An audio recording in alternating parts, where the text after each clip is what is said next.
السلام علیکم ورحمۃ اللہ وبرکاتہ۔ الحمد للہ نحمده ونستعینه ونستغفره ونؤمن به ونتوکل علیہ ونعوذ باللہ من شرور انفسنا ومن سیئات اعمالنا من يهده الله فلا مضل له ومن يضلله فلا هادي له ونشهد أن لا إله إلا الله وحده لا شريك له ونشهد أن سيدنا وحبيبنا ونبينا ومولانا محمدا عبده ورسوله صلى الله تعالى على خير خلقه محمد وعلى آله وأصحابه وبارك وسلم تسليما كثيرا كثيرا أما بعد فأعوذ بالله من الشيطان الرجيم بسم الله الرحمن الرحيم إن الذين قالوا ربنا الله ثم استقاموا تتنزل عليهم الملائكة ألا تخافوا ولا تحزنوا وأبشروا بالجنة التي كنتم توعدون نحن أولياؤكم في الحياة الدنيا وفي الآخرة ولكم فيها ما تشتهي أنفسكم ولكم فيها ما تدعون نزلا من غفور رحيم وقال تعالى والسماء ذات البروج واليوم الموعود وشاهد ومشهود قتل أصحاب الأخدود النار ذات الوقود إذ هم عليها قعود وهم على ما يفعلون بالمؤمنين شهود وما نقموا منهم إلا أن يؤمنوا بالله العزيز الحميد الذي له ملك السماوات والأرض والله عزيز حكيم صدق الله مولانا العظيم۔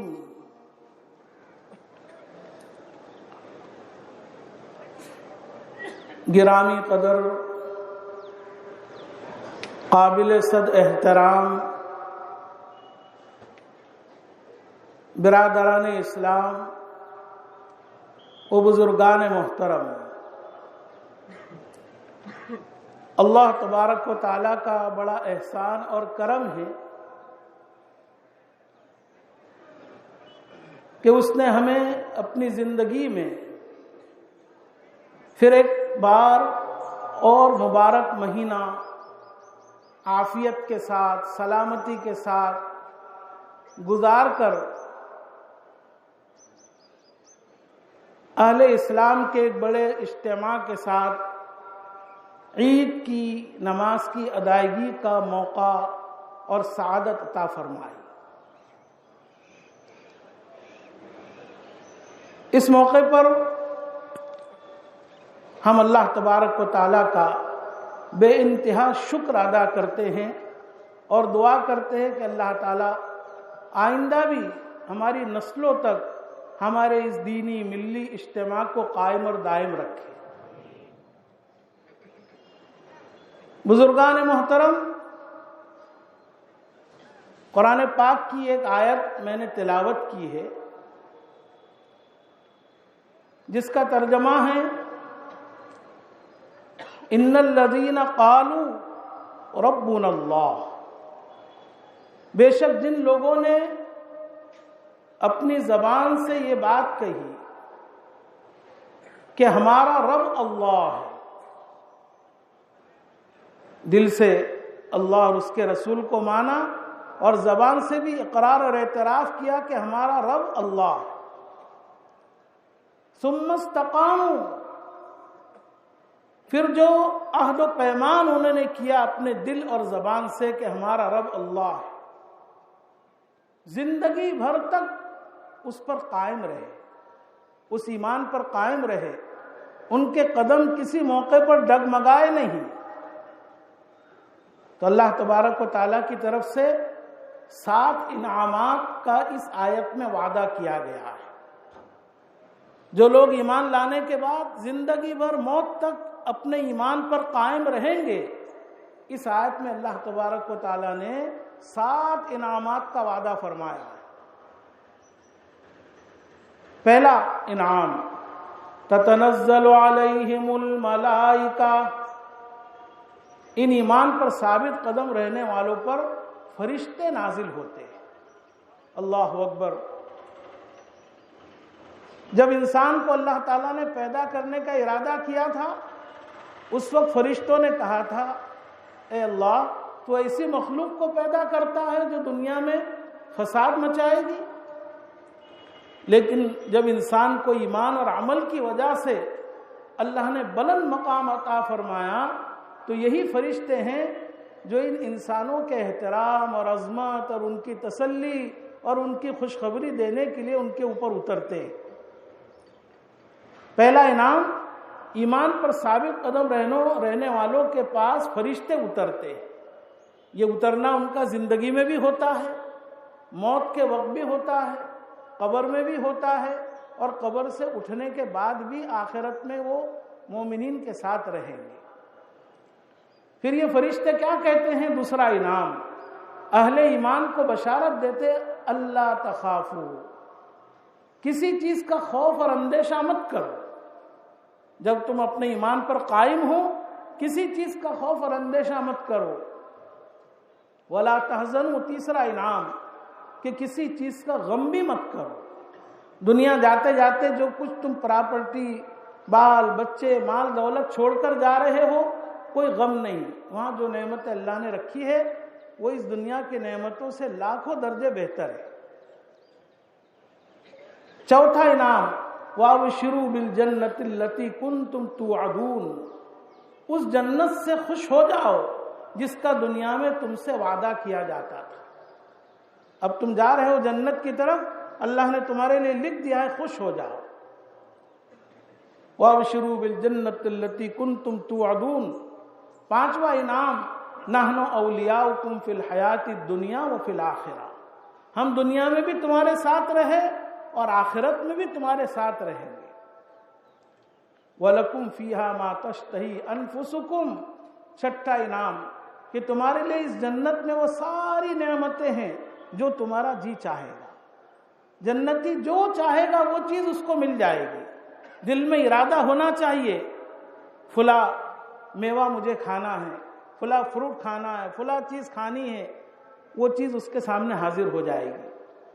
اور ساتواں انعام، وَلَكُمْ فِيهَا مَا تَدَّعُونَ، جنت میں تمہارے لیے ہر وہ چیز ملے گی جس کا تم آرڈر دو گے۔ جی میں آئے گا وہ تو مل ہی جائے گی، لیکن آرڈر دے کر کھانے اور استعمال کا مزہ لطف بھی علیحدہ ہوتا ہے۔ نزلا من غفور الرحیم، یہ جتنی چیزیں جنت کی نعمتیں تمہیں ملنے والی ہے، یہ اس رب کی طرف سے مہمانی ہیں جو تمہارے گناہوں کو بخشنے والا اور تمہارے اوپر رحم کرنے والا ہے۔ لیکن یہ 7 انعامات کن لوگوں کے لیے؟ یہ 7 انعامات ان لوگوں کے لیے ہے جنہوں نے یہ کہا کہ ہمارا رب اللہ ہے، ایمان لائے اور زندگی بھر تک اس ایمان پر قائم اور دائم رہے۔ زندگی بھر تک اس ایمان پر قائم دائم رہے، چاہے کفر اور ارتداد اور ظلم اور ستم کی جیسی بھی آندیاں چلے، لیکن ان کے قدم ڈگمگائے نہیں۔ میں نے سورہ بروج کی ابتدائی آیتیں پڑھی ہے جس میں اللہ تبارک و تعالیٰ نے چند قسمیں کھائی اور قسمیں کھا کر کے ان لوگوں کا ایک واقعہ بیان کیا جو ایمان پر کیسے قائم رہے اور پھر اللہ نے ان کو کیا انعام دیا۔ اختصاراً عرض کرتا ہوں، والسماء ذات البروج، قسم ہے اس آسمان کی جو برجوں والا ہے۔ برج کہتے ہیں بڑے بڑے ستاروں کو، قسم ہے اس آسمان کی جو بڑے بڑے ستارے والا ہے۔ والسماء ذات البروج والیوم الموعود، اور قسم ہے اس دن کی جس کا وعدہ تم سے کیا گیا کہ وہ آنے والا ہے، یعنی قیامت کا دن، اس کی بھی قسم اللہ کھا رہے ہیں۔ وشاہد ومشہود، اور قسم ہے اس دن کی جو حاضر ہونے والا ہے، یعنی جمعہ کا دن۔ جمعہ کا دن ہر انسان اپنے اپنے مقام پر ہوتا ہے، اور جمعہ آ جاتا ہے، لوگ جمعہ پڑھتے ہیں، انہیں جمعہ پڑھنے کے لیے اپنے شہر کو چھوڑ کر دوسرے شہر میں جانا نہیں پڑتا ہے، اس لیے شاہد کا معنی جمعہ کیا گیا ہے۔ وہ مشہود، اور قسم ہے اس دن کی جس میں سب لوگ حاضر ہوتے ہیں۔ یہ عرفہ کا دن، عرفات کے میدان میں اطراف سے پوری دنیا سے لوگ حج کے لیے جاتے ہیں، اس لیے اس کو یوم مشہود کہتے ہیں۔ ترمذی شریف کی روایت میں تفسیر کی گئی ہے کہ یوم موعود سے مراد قیامت کا دن، اور قیامت کا دن، جمعے کا دن اور عرفات کا دن، یہ تفسیر ترمذی شریف کی روایت کے اندر کی گئی ہے۔ اس کے بعد اللہ تبارک و تعالیٰ نے مضمون بیان کیا۔ کیا مضمون بیان کیا؟ ان چار چیزوں کی قسم کھا کر کے کہ اخدود والے یعنی خندق والے، ان پر اللہ کی لعنت کی گئی، وہ ہلاک اور برباد ہو گئے۔ کیا واقعہ ہے خندق والوں کا؟ مسلم شریف کے اندر، اسی طرح ترمذی شریف کے اندر پورا واقعہ بیان کیا ہے۔ یمن کے اندر ایک بادشاہ تھا جس کا نام تھا یوسف ذو نواس۔ وہ اور اس کی قوم کفر اور شرک میں مبتلا تھی، اور اس کے پاس ایک شخص تھا کاہن۔ کاہن اس شخص کو کہتے ہیں کہ جو اس بات کا دعویٰ کرتا ہے کہ میں غیب کی باتیں جانتا ہوں، یا ساحر تھا جو بڑا جادوگر تھا۔ جب وہ بوڑھا ہو گیا تو اس نے یوسف ذو نواس بادشاہ سے کہا کہ کوئی ایک لڑکا مجھے دے دو جو بڑا ذہین اور ہوشیار ہو، تاکہ یہ کہانت کا فن یا جادو کا فن میں اس کو سکھا دوں۔ چنانچہ یوسف ذو نواس نے ایک لڑکا اس کے پاس بھیج دیا جس کا نام عبداللہ بن تعمیر بتلایا گیا، عبداللہ بن تعمیر۔ اب وہ لڑکا اس جادوگر کے پاس سیکھنے کے لیے جانے لگا، لیکن راستے میں ایک راہب کی کوٹھڑی ہوتی تھی۔ راہب عیسائی عبادت گزار شخص کو کہتے ہیں۔ اس زمانے میں دین حق وہ عیسائی دین تھا۔ یہ نبی اکرم صلی اللہ علیہ وسلم کی تشریف آوری سے 70 سال پہلے کا واقعہ ہے۔ اب اس نے دیکھا کہ یہاں کچھ لوگ بیٹھے رہتے ہیں، کچھ باتیں سن رہے ہیں، تو وہ ایک دن بیٹھ گیا۔ اس کو کچھ باتیں اچھی لگی، اللہ کی، رسول کی، آخرت کی۔ پھر وہ آتے جاتے وہاں بیٹھنے لگا۔ اب جب وہ بیٹھتا تھا اس واعظ کی مجلس میں تو جادوگر کے پاس جانے میں دیر ہو جاتی تھی، وہ جادوگر اس کو مارتا تھا۔ واپسی میں بھی بیٹھتا تھا، گھر پر جانے میں دیر ہوتی تو گھر والے اس کو مارتے تھے، لیکن وہ بڑا صابر تھا، صبر کرتا رہا۔ ایک دن وہ اپنے راستے سے جا رہا تھا تو ایک بڑا شیر نظر آیا جس نے راستے کو روک دیا۔ ادھر کے لوگ ادھر نہیں جا سکتے، ادھر کے لوگ ادھر نہیں آ سکتے۔ یہ نوجوان لڑکا وہاں چلا گیا تو اس نے اپنے ہاتھ میں ایک پتھر لیا اور اس نے یہ کہا کہ اے اللہ، اگر کاہن اور جادوگر کا مذہب صحیح ہے، جو کفر پر ہے، کاہن اور جادوگر کا مذہب صحیح ہے، تو میرے اس پتھر سے یہ شیر نہ مرے، اور اگر اس کا مذہب باطل ہے اور یہ جو راہب عابد عبادت گزار ہے اس کا مذہب سچا ہے، تو اے اللہ میرے اس پتھر سے یہ مر جائے، ختم ہو جائے۔ یہ کہہ کر کے اس نے وہ پتھر مارا۔ جیسے ہی مارا تو وہ شیر وہیں ڈھیر ہو گیا اور ختم ہو گیا۔ اس کی کرامت کو دیکھ کر کے لوگوں میں چرچا ہوا کہ اس کے پاس کچھ عجیب علم ہے۔ ایک نابینا لڑکے کو لایا گیا کہ اس پر بھی دم کر دو۔ اس نے کہا کہ ایک شرط ہے، پہلے وہ جو راہب ہے اس کا اور میرا رب یعنی اللہ، اس پر ایمان لائے تو میں اللہ سے دعا کرتا ہوں۔ چنانچہ کہا ایمان لانے تیار ہے. اس نے ایمان قبول کر لیا. اس نے اپنا ہاتھ پھیرا تو اس کی بینائی لوٹ آ گئی, وہ دیکھتا ہو گیا. پھر تو اس کی کرامتوں کا خوب چرچا ہونے لگا. بادشاہ کے پاس اس کی خبر پہنچائی گئی. بادشاہ نے اس کو بلایا, بہت اس پر ظلم و ستم کیا, جس کی وجہ سے اس نے نام بتلا دیا کہ یہ دین مجھے کس نے سکھایا. کہا وہ راہب نے سکھایا, وہ عابد نے سکھایا. اسی طریقے سے وہ نابینا لڑکا جو ایمان لایا تھا اس کو بھی بلایا. تو بادشاہ یوسف ذوالنواس نے ان دونوں کو تو وہیں قتل کر دیا. اور یہ جو نوجوان لڑکا تھا عبداللہ بن طامر, اس کے بارے میں چند لوگوں کو کہا کہ اس کو ایک پہاڑی پر لے جاؤ اور وہاں سے اس کو دھکا دے دو. چنانچہ ایک اونچی پہاڑی پر لے جایا گیا اور وہاں سے اس کو دھکا دینے کی کوشش کی. تھوڑی دیر تو وہ متزلزل رہا, ڈگمگایا.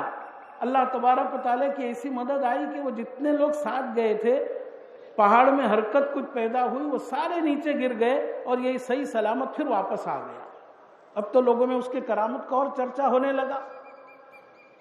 بادشاہ نے دوسرا حربہ اختیار کیا اور ایک جماعت کو تیار کیا کہ اس کو کشتی میں بٹھا کر دریا میں لے جایا جائے. جب درمیان میں جائے تو اس کو اندر ڈال دیا جائے. لے گئے دریا میں. جب وہ پہنچا تو دریا کے اندر طغیانی آئی اللہ کے حکم سے, وہ سارے کے سارے غرق ہو گئے اور یہ پھر صحیح سلامت واپس آ گیا. اب بادشاہ حیران ہے کہ یہ عجیب سا لڑکا ہے. اس لڑکے نے کہا تم میرے قتل پر قادر نہیں ہو سکتے ہو, ایک شرط ہے, اس شرط کے مطابق عمل کرو تو تم میرے قتل پر قادر ہو سکتے ہو. بادشاہ نے پوچھا وہ کیا؟ کہا کہ اس طرح کہو بسم اللہ بسم رب حاضل غلام, اس لڑکے کے رب کے نام سے میں اس کو قتل کرتا ہوں. بسم رب حاضل غلام یہ کہہ کر کے تیر چلاؤ تو پھر میں قتل ہو جاؤں گا. اس نے کہا یہ تو بہت آسان ہے. چنانچہ ایک شخص نے اسی طرح کہا بادشاہ کے حکم سے بسم رب حاضل غلام. جیسے ہی وہ تیر اس کی کن پٹی پر لگی, خون بہار, وہ شہید ہو گیا. لیکن معاملہ یہ ہوا کہ اس ماجرے کو اور اس قصے کو دیکھ کر کے قوم کا اکثر حصہ ایمان میں داخل ہو گیا. اب وہ بادشاہ بہت پریشان ہو گیا. اس نے ایک بڑی خندق کھدوائی اور ایک روایت کے مطابق اس خندق میں جو ڈالے جانے والے لوگوں کی تعداد, اہل ایمان کی تعداد 12,000 بتلائی اور بعض روایتوں میں 15,000 اس کی تعداد بتلائی. بہرحال ایک شخص کو بلایا اور اس کو اس خندق کے اندر ڈالا اور اعلان کیا کہ جو لوگ بھی اپنے دین سے پھریں گے نہیں اور اپنا جو پرانا اور سابق دین ہے اس پر آئیں گے نہیں تو ان کا یہی حشر ہوگا. چنانچہ ایک کے بعد دیگر اس خندق میں لوگوں کو ڈالا جاتا رہا. تقریباً 12,000 لوگوں کو اس خندق میں ڈالا جاتا رہا. ایک عورت ہچکچا رہی تھی چھوٹے سے بچے کو لے کر. اس بچے کو اللہ نے گویائی دی. اس نے کہا ماں گھبرانے کی بات نہیں, کود جا, جیسے ہی تو کودے گی اللہ نے تیرے لیے جنت رکھی. تو وہ عورت بھی اپنے بچے کے ساتھ کود گئی وہاں پر. قرآن پاک نے اس واقعے کو ذکر کیا کہ یہ ان کو آگ میں جلا کر کے وہ حضرات وہاں بیٹھ کر کے منظر دیکھ رہے تھے. وہم علی ما یفعلون بالمؤمنین شہود. چاروں طرف خندق کے بیٹھ کر کے وہ دیکھ رہے تھے, تماشا دیکھ رہے تھے. یہ کہہ کر کے بتلانا چاہتے کہ ان کے دل میں زندہ جلائے جانے کے باوجود ذرا بھی ترس اور رحم نہیں آیا. اور کیوں ایسا کیا؟ اللہ تبارک و تعالیٰ ارشاد فرماتے ہیں وَمَا نَقَمُوا مِنْهُمْ إِلَّا أَن يُؤْمِنُوا بِاللَّهِ الْعَزِيزِ الْحَمِيدِ. کوئی عیب انہوں نے نہیں پایا, ان کے اندر کوئی عیب نہیں پایا. ایک ہی عیب تھا کہ وہ قابل تعریف زبردست حکمت والی ذات پر ایمان والے تھے. ایمان ان کے دلوں میں ایک عیب تھا, ایک قصور تھا, اس کی وجہ سے انہوں نے ان کو خندق میں ڈال دیا. بہرحال روایتوں میں آتا ہے کہ اللہ تبارک و تعالیٰ نے ان کے لیے تو بہرحال جنت کا فیصلہ فرما دیا. آگے اللہ تعالیٰ کا ارشاد ہے پھر دونوں طبقوں کے لیے ان الذین فتنوا المؤمنین والمؤمنات ثم لم يتوبوا فلهم عذاب جہنم ولهم عذاب الحریق. جن لوگوں نے اہل ایمان کو آزمائش اور امتحان میں ڈالا اور پھر اس سے توبہ بھی نہیں کی, ان کے لیے 2 عذاب ہے. ایک تو جہنم کا عذاب جو آخرت میں ہے, اور دوسرا جلانے کا عذاب جو دنیا میں ہے۔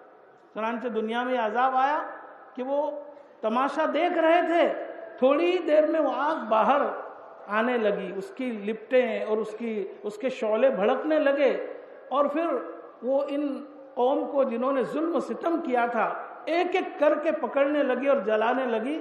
یہ یوسف ذو نواز بھاگے جا رہا ہے اور آگ اس کے پیچھے پیچھے جا رہی ہے، یہاں تک کہ ایک دریا آیا اور اس میں وہ کودا اور اس میں غرق ہو کر کے مر گیا۔ یہ واقعہ قرآن پاک نے امت مسلمہ کے لیے بیان کیا، اس لیے بیان کیا کہ ایمان والو، اے قیامت تک آنے والو، تمہارے ایمان کو ختم کرنے کے لیے، تمہارے اسلام کو ختم کرنے کے لیے دنیا کے لوگ مختلف سازشیں کریں گے، کبھی تم کو قتل کی دھمکی دیں گے، کبھی تمہارے گھر اجاڑیں گے، کبھی تمہارے گھروں کو جلائیں گے، تمہاری عزت و عصمت پر ہاتھ ڈالیں گے، لیکن خبردار، جیسے وہ خندق والوں کے قدم ڈگمگائے نہیں، وہ اپنے ایمان پر قائم رہے، انہوں نے جان دے دی لیکن ایمان کا دامن ہاتھ سے نہیں چھوڑا۔ تمہیں میں یہ ہدایت دیتا ہوں کہ تم بھی اپنے ایمان پر قائم رہو۔ آج میرے بھائیوں اور دوستوں، پوری دنیا میں یہ کوشش کی جا رہی ہے ایمان ختم ہو جائے، اسلام ختم ہو جائے، مسلمانوں کی جڑیں ختم ہو جائے۔ اس قرآن کو پڑھو، اس کے واقعات کو پڑھو، احادیث کو پڑھو، تاکہ ہمیں معلوم ہو کہ پہلے زمانے میں بھی کیسے کیسے مظالم ڈھائے گئے تھے لیکن ان کے قدم کبھی ڈگمگائے نہیں۔ حدیث شریف کی مشہور کتاب ہے ابو داؤد شریف، اس کے اندر روایت ہے کہ ایک مرتبہ رسول اللہ صلی اللہ تعالی علیہ وسلم کعبۃ اللہ کے سائے میں بیٹھے ہوئے تھے، کعبہ کی دیوار کو ٹیک لگا کر۔ حضرت خباب ابن ارت رضی اللہ تعالیٰ عنہ یہ ان لوگوں میں سے ہیں جو بہت پہلے ایمان لا چکے تھے اور ایمان کے خاطر بڑی تکلیفیں انہوں نے جھیلی تھی۔ آ کر کے عرض کیا، رسول اللہ کی مدد کب آئے گی؟ کتنے مظالم یہ ڈھاتے ہیں ہم پر، اللہ کی نصرت کب آئے گی؟ رسول اللہ صلی اللہ علیہ وسلم نے فرمایا، سنو، پہلے زمانے میں کیسے مظالم ڈھائے جاتے تھے۔ بعض لوگ ایسے تھے جو ایمان والے، ان میں سے یہ ظالمین اور کافرین کسی ایمان والے کو بلاتے تھے اور اس کا نصف بدن، آدھا بدن گڑھے کے اندر گاڑ دیتے تھے اور اس کے سر کے اوپر آرا چلاتے تھے اور 2 ٹکڑے کر دیتے تھے، لیکن پھر بھی اس کی زبان سے کفر کا کلمہ نہیں نکلتا تھا۔ وہ پہاڑ کی طرح اپنے ایمان پر ثابت قدم رہتا تھا۔ کسی ایمان والے کو بلاتے تھے اور لوہے کی کنگھی ہوتی تھی جو اس کے بدن پر چلائی جاتی تھی، جس کی وجہ سے گوشت اور چمڑی الگ ہو جاتی تھی اور ہڈی اپنی جگہ پر رہ جاتی تھی، پھر بھی اس کی زبان پر کوئی شکوہ اور کفر کا کلمہ نہیں آتا تھا، وہ اپنے ایمان پر قائم رہتا تھا۔ میرے بھائیوں اور دوستوں، یہ وہ زمانہ ہے جس میں ہمارے ایمان کا امتحان ہے، ہمارے اس یقین کا امتحان ہے۔ ہمیں اس ملک کے اندر اور دنیا کے کسی بھی ملک میں ہم رہیں، ہمیں یہ طے کرنا ہے کہ زندگی کے آخری سانس تک اپنے ایمان پر ہم قائم رہیں گے انشاءاللہ۔ زندگی کے آخری سانس تک ہم اپنے اسلامی تشخص کو برقرار رکھیں گے۔ ہر مسلمان یہ طے کر لے، ہر مسلمان دل سے آج کے اس مغفرت والے دن میں، اللہ تعالیٰ کی اس رحمت والے دن میں طے کر لے کہ میں جیوں گا تو اسلامی زندگی کے ساتھ جیوں گا، مروں گا تو اسلامی علامتوں اور شعار کے ساتھ جیوں گا۔ مفکر اسلام حضرت مولانا ابو الحسن علی ندوی رحمۃ اللہ علیہ نے 70-80 سال پہلے جب اسی قسم کے حالات پھیل رہے تھے تو بڑی اہم تقریر فرمائی تھی اور فرمایا کہ ہر نوجوان مسلمان یہ طے کر لے کہ میں جہاں رہوں گا اسلامی تشخص کے ساتھ رہوں گا، میں جہاں رہوں گا میرے چہرے پر رسول اللہ کی سنت زندہ ہوگی، لوگ دیکھ کر کے پہچان لیں گے کہ ایمان والا ہے۔ میں جہاں رہوں گا اپنی نماز قائم رہوں گا، چاہے میں دفتر میں ہوں، چاہے میں کالج میں ہوں، چاہے کہیں بھی ہوں، میرے حبیب کی سنت کو میں نہیں چھوڑوں گا۔ تو آج میرے بھائیوں اور دوستوں، ہمیں یہ طے کر لینا ہے۔ اصل بات یہ ہے، آج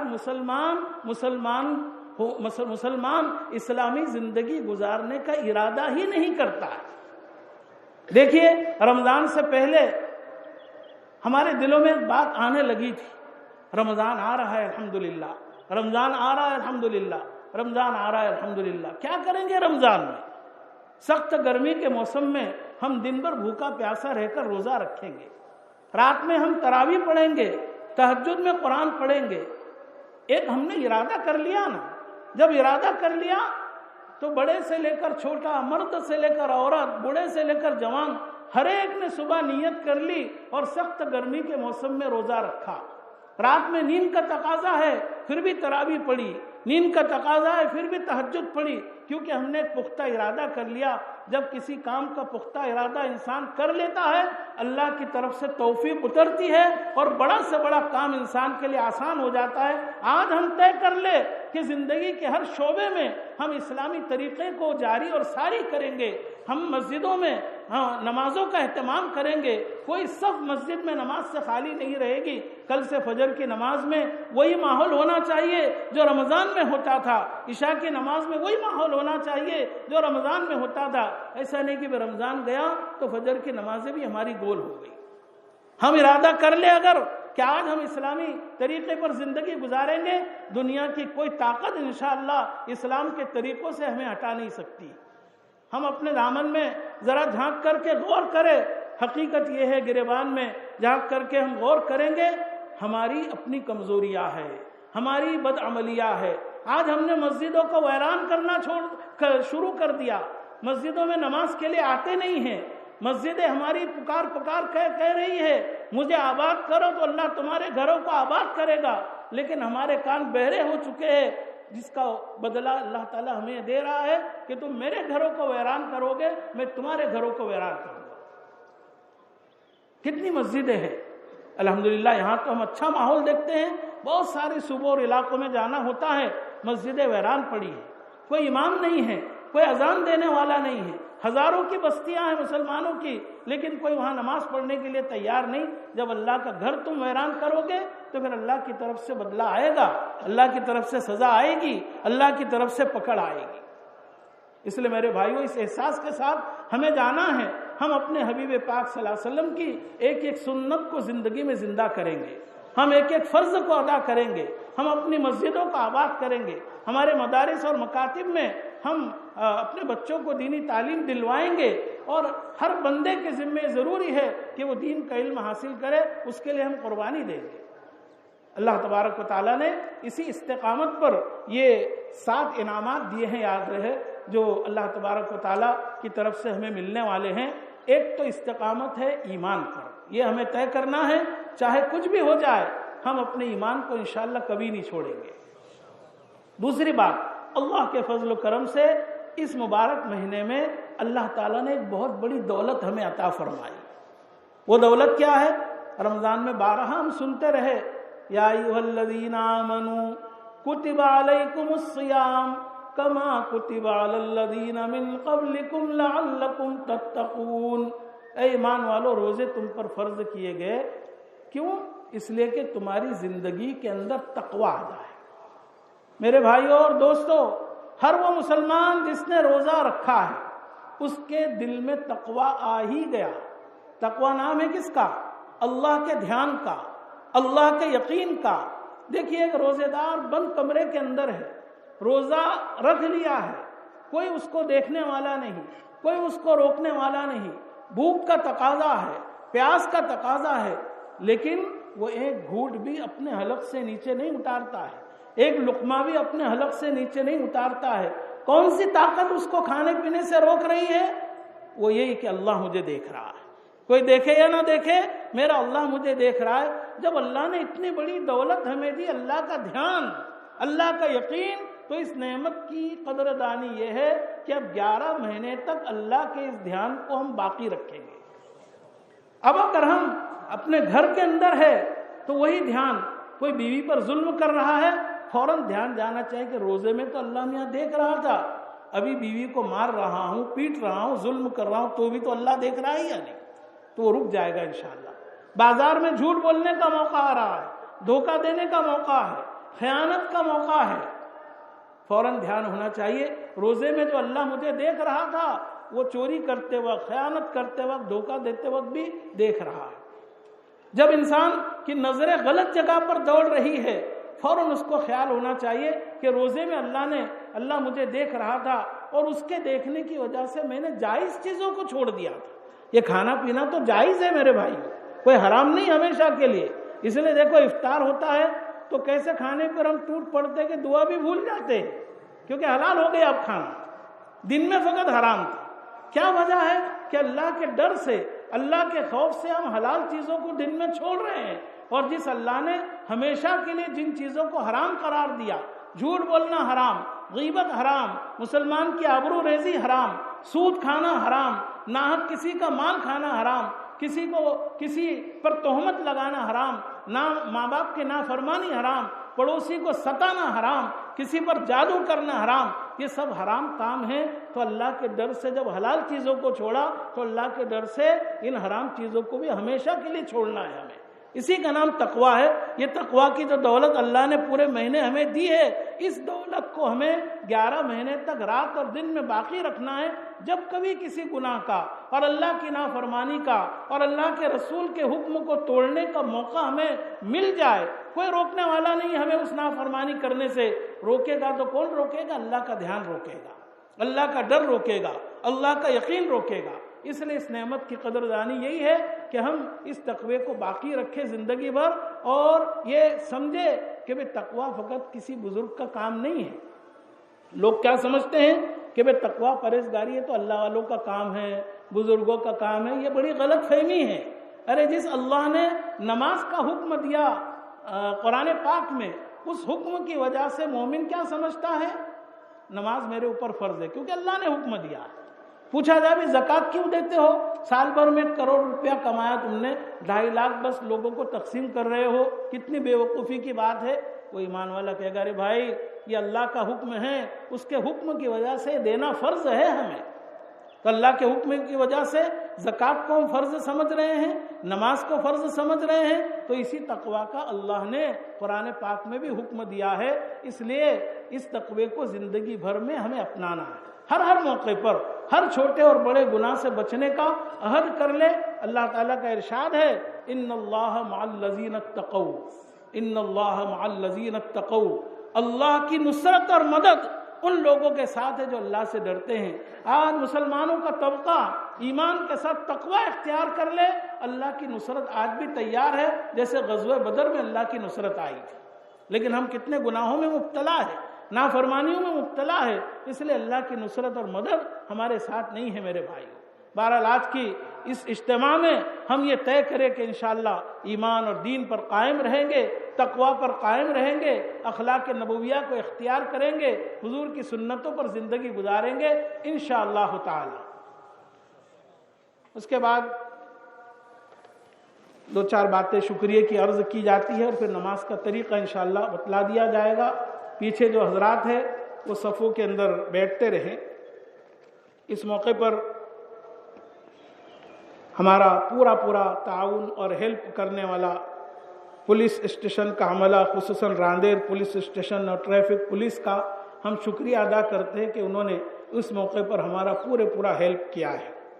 اسی طرح سورت مہانگر پالیکا اور ان کے جو کارکنان ہیں ان کا بھی یہ شکریہ ادا کرتے ہیں۔ اسی طرح پانی کے ٹینکر جن حضرات نے اس کا انتظام کیا ان کے بھی ہم شکر گزار ہیں۔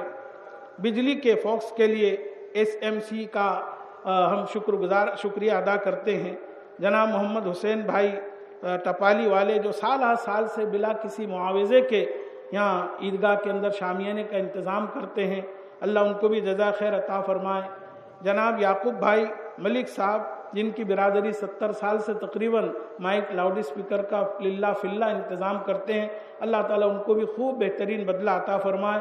ان کے نوجوان صاحبزادے کا انتقال ہو گیا، اللہ تعالیٰ ان کی مغفرت فرمائے اور ان کے اہل خانہ کو، ان کی بیوی کو، ان بچے کے والدین کو صبر جمیل عطا فرمائے اللہ تعالیٰ۔ ایسے ہی بجلی کی خدمت انجام دینے والے جناب آصف بھائی، صالح بھائی، احمد بھائی پٹیل پوری رات جاگ کر کے ماشاءاللہ یہاں انتظام کرتے، اللہ ان کو بھی جزا خیر عطا فرمائے۔ قاسم مراد صاحب، بلال مامسا صاحب، ان حضرات نے بھی کافی تعاون اور مدد فرمائی، اللہ ان کو بھی جزائے خیر دے۔ جناب حسن بھائی پلمبر صاحب، انہوں نے وضو کے لیے پائپ لائن کا انتظام کیا، اللہ ان کو بھی جزائے خیر عطا فرمائے۔ اور بھی دیگر حضرات جن کے نام ہم بھول گئے ہیں، جنہوں نے دامے، درمے، سخنے، قدمے، جس قسم کا تھوڑا بہت زیادہ تعاون کیا، نام بتلانا کوئی ضروری نہیں، ہم سب کے لیے دعا گوئے ہیں اور شکر گزار ہے۔ اللہ تبارک و تعالیٰ ان تمام کی خدمات کو بے حد قبول فرمائے اور دارین میں بہترین بدلہ عطا فرمائے۔ اسی طرح یہاں عیدگاہ کے اطراف میں جو سوسائٹی کے ہمارے برادران وطن رہائش پذیر ہے، اسی طریقے سے ماضی کارپوریٹر صاحب اور فی الحال جو کارپوریٹر صاحب ہے، ان حضرات کا پورا ہمارے ساتھ تعاون رہا ہے۔ ہم اللہ سے دعا کرتے ہیں کہ ان کی خدمات کا، ان کے تعاون کا ان کو بہترین بدلہ دے، اور اللہ تعالیٰ خیر اور ہدایت کے فیصلے ان سب کے حق میں فرمائے۔ اور اس کے علاوہ بھی ایک اعلان خاص طور پر یہ ہے کہ راندیر عیدگاہ کی مرمت اور اس کی اخراجات کے لیے کافی تعاون کی ضرورت ہے، تو جو بھی حضرات عیدگاہ پر تشریف لائے ہیں ان سے درخواست کی جاتی ہے کہ بھئی ہمارے احباب کھڑے ہوئے ہیں، جتنا جس سے ہو سکے للہ رقم کے ذریعے سے تعاون کرتے جائے۔ اور اخیر میں ایک بات میں عرض کر دوں سب کے لیے کہ بھئی آج کل یہ واٹس ایپ کا اور سوشل میڈیا کا دور ہے، ہمیں قرآن اور حدیث میں یہ حکم دیا گیا ہے کہ کوئی بھی بات بغیر تحقیق کے نہ پھیلائے۔ چھوٹی سی بات لوگ پھیلا دیتے ہیں، اس سے بڑے فتنے ہو جاتے ہیں اور آپس میں اختلاف ہو جاتے ہیں۔ یہ سخت ترین گناہ ہے۔ سورہ حجرات میں اللہ کا ارشاد ہے، ان جاکم فاسق بنبأ فتبینوا، اگر کوئی فاسق تمہارے پاس خبر لے کر آئے فوراً پھیلاؤ مت، تحقیق کرو۔ اس سے علماء نے لکھا ہے کہ بغیر تحقیق کے بات پھیلانا حرام ہے، سخت گناہ ہے۔ اس لیے اس پر ہمیشہ، چاہے کسی ایک آدمی کا مسئلہ ہو یا پوری قوم کا مسئلہ ہو، کوئی بات ہمیں معلوم ہوئی پہلے تحقیق کرو، تحقیق کے بعد بھی پھیلانے جیسی ہے تو پھیلاؤ، بلا وجہ کہ اس کو پھیلانے میں کوئی اجر اور ثواب ہم کو ملنے والا نہیں ہے۔ آپ حضرات نے دیکھ لیا اس 4-8 دن پہلے بھی اور ابھی بھی چھوٹی باتیں لوگوں نے پھیلا دی، کہاں تک باتیں پھیل گئی اور لوگوں میں بدگمانیاں اور ایک قسم کا انتشار ہو گیا۔